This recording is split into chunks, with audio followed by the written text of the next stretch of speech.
வணக்கங்க.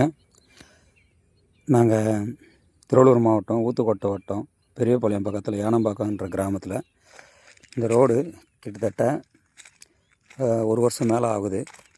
ஜல்லி மட்டும் தான் போட்டிருக்காங்க. எதுவுமே 1 வருஷத்துக்கு மேலே ஜல்லி மட்டும் போட்டு எதுவுமே பண்ணல. இங்கே வந்து பார்த்திங்கன்னா சுத்த விவசாயம், எல்லாம் விவசாயம் தான் பண்ணிகிட்ருக்காங்க. இந்த விவசாயத்துக்கு இந்த ரோடு தான் எல்லாருமே யூஸ் பண்ணுறாங்க. அப்படி இருக்கும்போது இந்த வழி இதுவரையும் யாருமே வந்து பார்க்கல. ஜல்லி மட்டும்தான் போட்டு போனாங்க. அதோட 2வது வாட்டி இந்த சைடில் யாருமே வரல. இங்கே பாருங்கள், வெறும் தேஞ்சு போன ரோடு தான் இருக்குது. அதுலேயும் வந்து பார்த்திங்கன்னா டக்குன்னு அவசர ஆபத்து கூட போக முடியாது. ஃபுல்லாக ஜல்லி தான் இருக்குது. அந்த ஜல்லி சதனம் பண்ணி கூட இது வச்சு மெரிக்க கூட மெரிக்கலை. ஒரு நாளைக்கு கிட்டத்தட்ட ஒரு 50-100 பேர் கிட்ட இந்த பக்கம் போகிறாங்க. வயிற்றடை சரியில்லாதனால கிட்டத்தட்ட இதுவரையும் 10 பேர் மேலே கீழே விழுந்துருக்குறாங்க.